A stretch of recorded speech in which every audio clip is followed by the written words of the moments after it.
From the American Experience Storybook, Eli Whitney, Part 2. Inventing the Cotton Gin. The very next day saw him on his way to Savannah to get some cotton in the seed. Returning, he told Mr. Miller, who was at that time manager of Mrs. Green's plantation, and afterward her husband, what he intended to do. Mrs. Green also became a party to the secret. They were scarcely less enthusiastic than Whitney himself.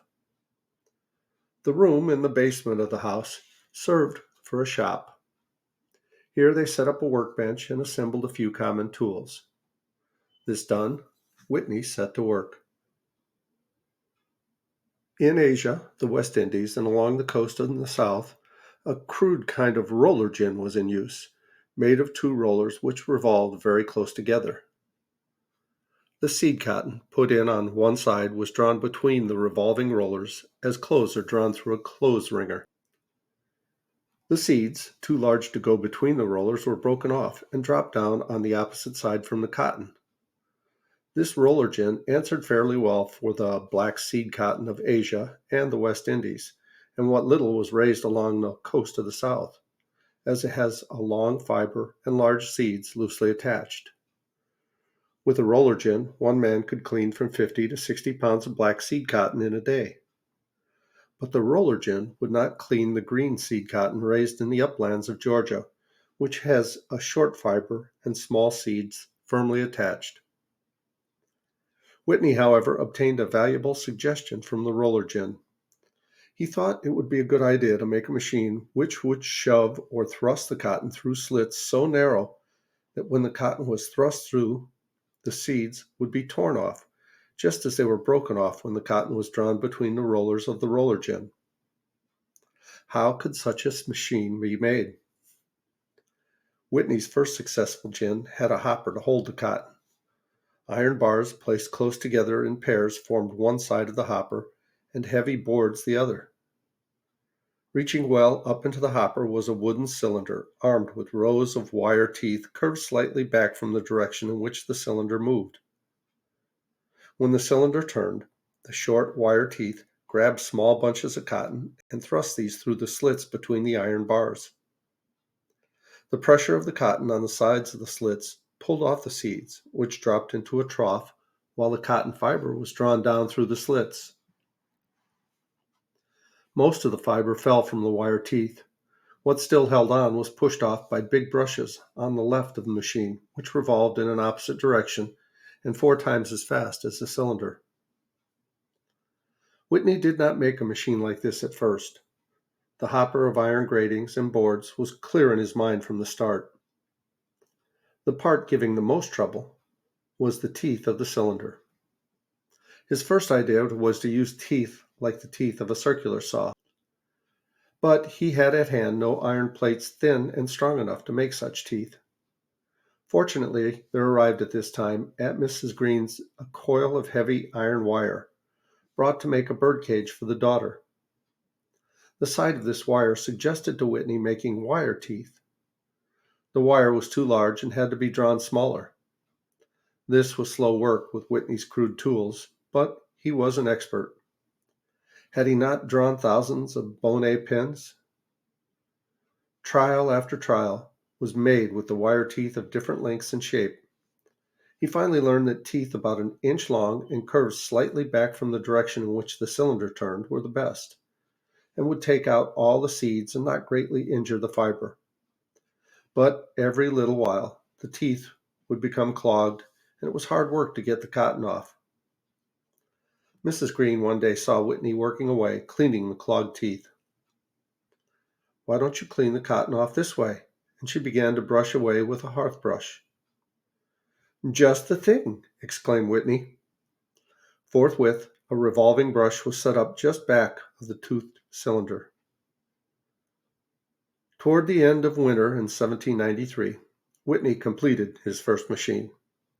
It was hardly finished before Mrs. Green invited a number of friends to see it work. With Whitney's little gin, scarcely harder to turn by hand than a grindstone, one man could clean as much cotton as 50 men cleaned in the old way.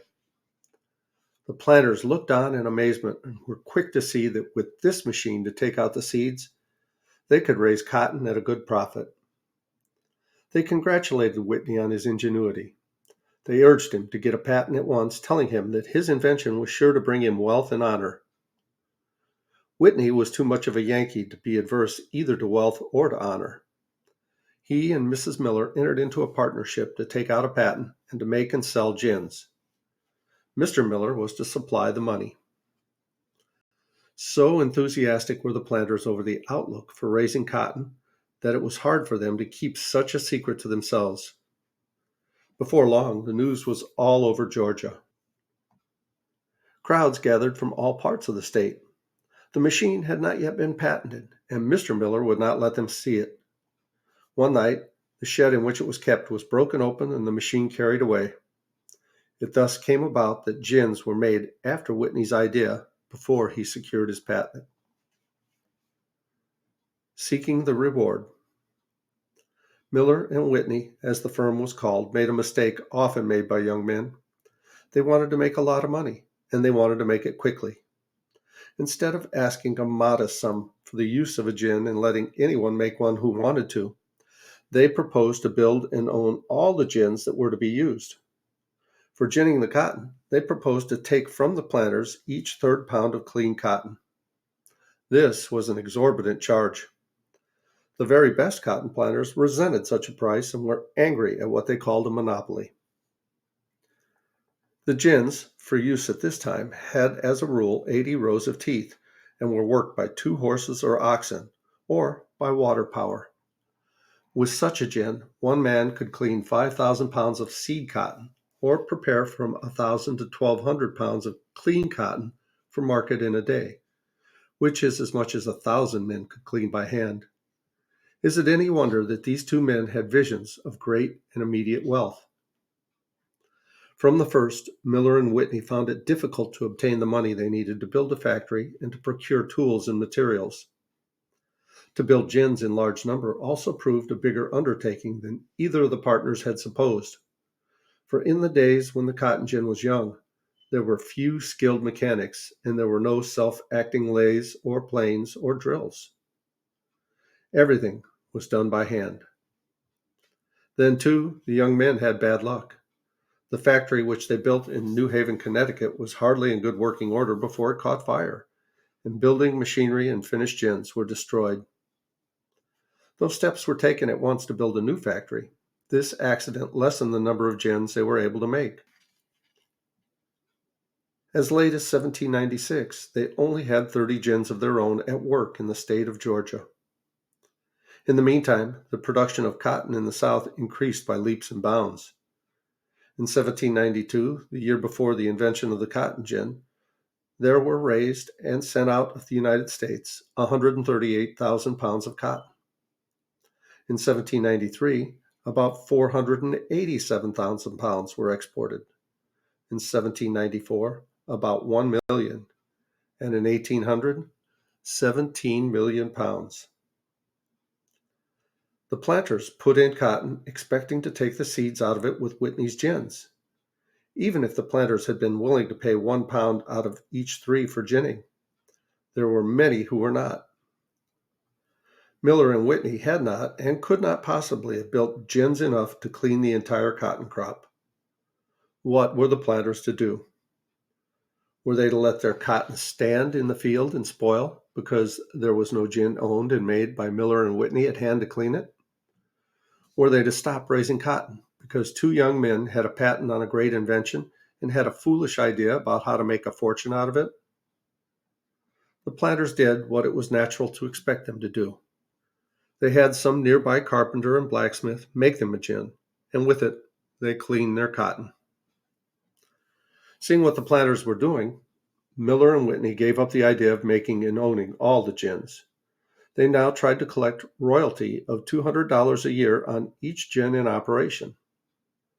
A tax of $200 a year on a machine which a local carpenter and blacksmith could make at a cost of from $50 to $100, and which had cost the inventor but 3 months of effort, was excessive.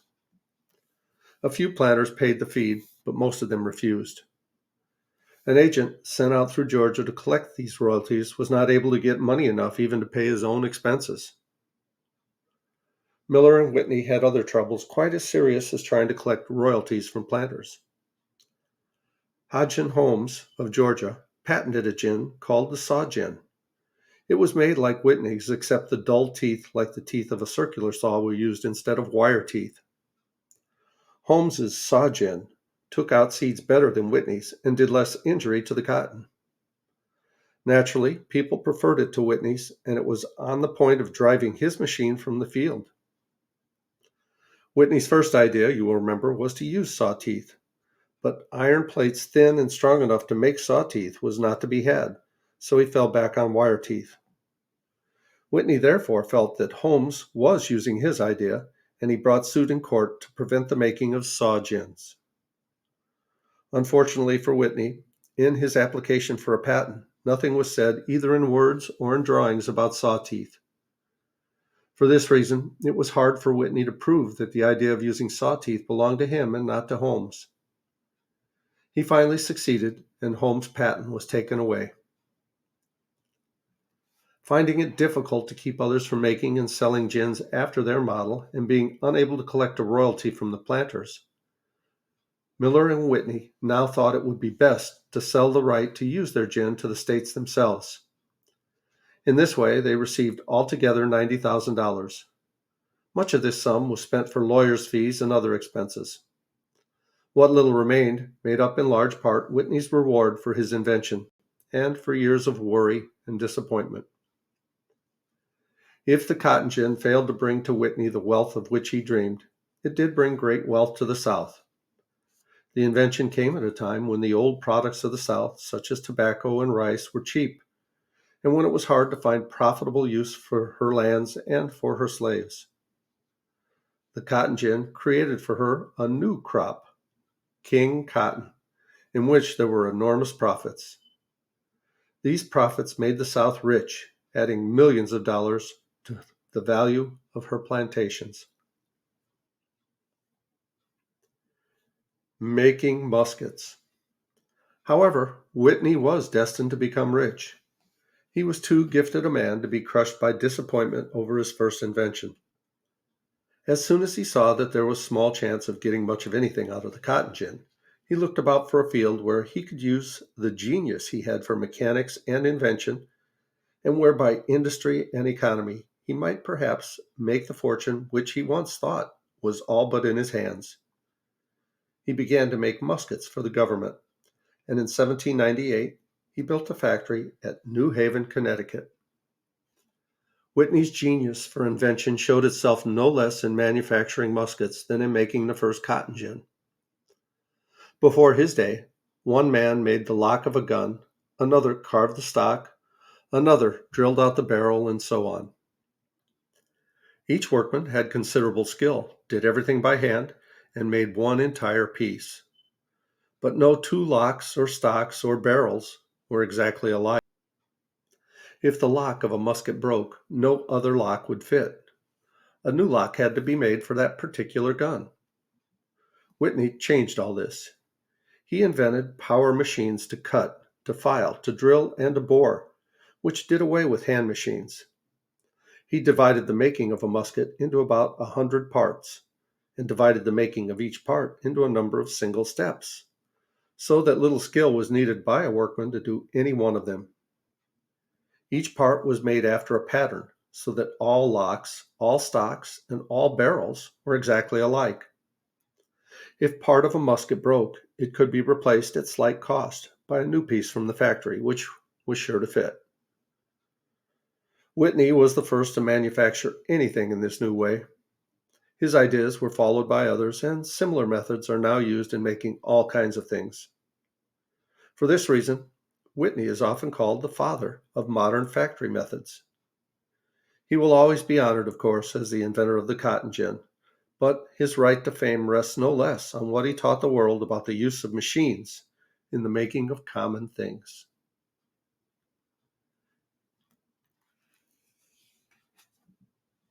And so ends our story of Eli Whitney. I hope you enjoyed it, and I hope you come back for our next video. I love you guys. As Tigger says, ta ta for now.